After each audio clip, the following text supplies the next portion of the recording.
Let's start with a conversation about the basic trig identity. We're going to start with a triangle that is on the unit circle. Our length is x, our height is y, so that makes this point xy on the circle. Because it's the unit circle, the hypotenuse is 1, so by the Pythagorean theorem, x squared plus y squared equals 1. Let's extend that, but now let's include an angle theta.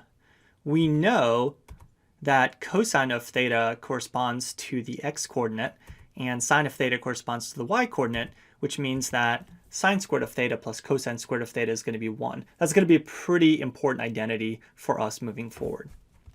Let's look at an example. So this is example 1, where we're given that sine of theta is 3/7 and that theta is between 0 and pi over 2. And I want to find the value of cosine of theta. Sine squared of theta plus cosine squared of theta equals 1. We can plug in 3/7 for our sine of theta and get cosine squared of theta is 1 minus 9 over 49. 9 over 49 is 3/7 squared. So cosine squared of theta is 40 over 49. I can take the square root of both sides and get plus or minus the square root of 40 over 7. Now I want to know which of these two is the correct answer. So what quadrant am I in? I'm in quadrant 1, since theta is between 0 and pi over 2. Both the x and the y are positive in that quadrant. Since cosine corresponds to the x value, I know I'm going to have a positive answer for cosine of theta. So cosine of theta is the square root of 40 over 7. Another example, now cosine of theta is 12 over 13, and theta is between pi over 2 and pi. Same idea, I'm going to start with my basic trig identity, plug my value of cosine of theta in, move that 144 over 169, which is 12 squared over 13 squared, to the other side, get sine squared of theta is 25 over 169, take the square root of both sides, get plus or minus 5/13. And the question is, which of those do I want to take in this case? I am in the second quadrant, where my x is negative and my y is positive. Sine corresponds to my y coordinate, which means once again I am positive. Sine of theta is 5/13. Let's build on that and derive the formula for the double angle formula. So I've got triangle ABC with angle theta in the bottom left-hand corner. I'm going to draw another radius. This is again on the unit circle. Unit circle is like super useful.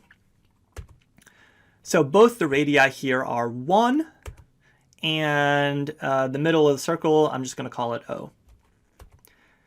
So because I have a isosceles triangle, so triangle ABO is isosceles, that other angle up there is going to be theta as well.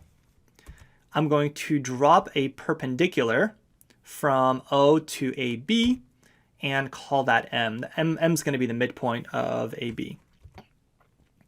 And I'm going to call MO, I'm going to call that X. I'm going to label that as X.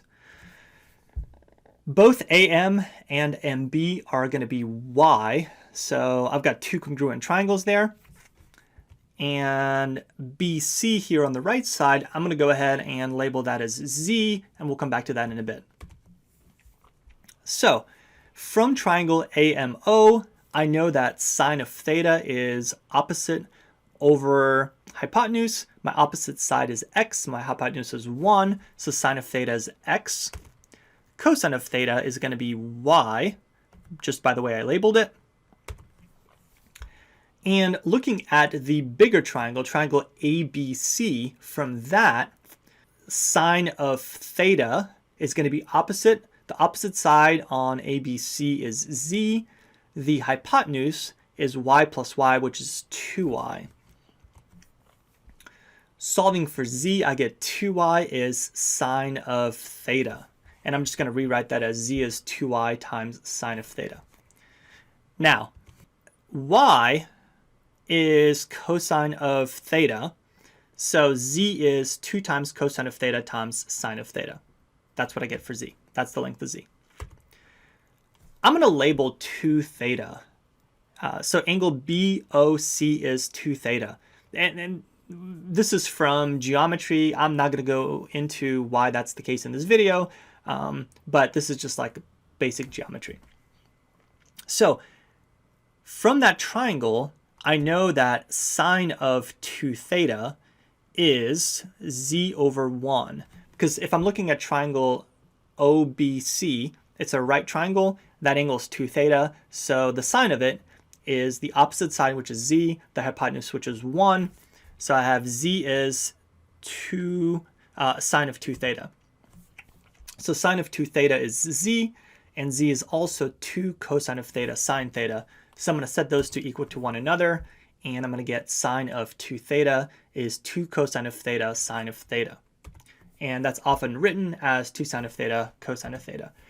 So that is the quintessential double angle formula for sine of 2 theta. Sine of 2 theta is 2 sine of theta 2 sine of theta cosine of theta. So that's like one to write down, and we're going to use that moving forward. Example 3. Given that sine of theta is 3/7 and cosine of theta is square root of 40 over 7, find sine of 2 theta. That's my formula. Sine of 2 theta is 2 sine of theta cosine of theta, and I'm just going to plug those in. I know sine of theta is 3 over 7. I know cosine of theta is square root of 40 over 7.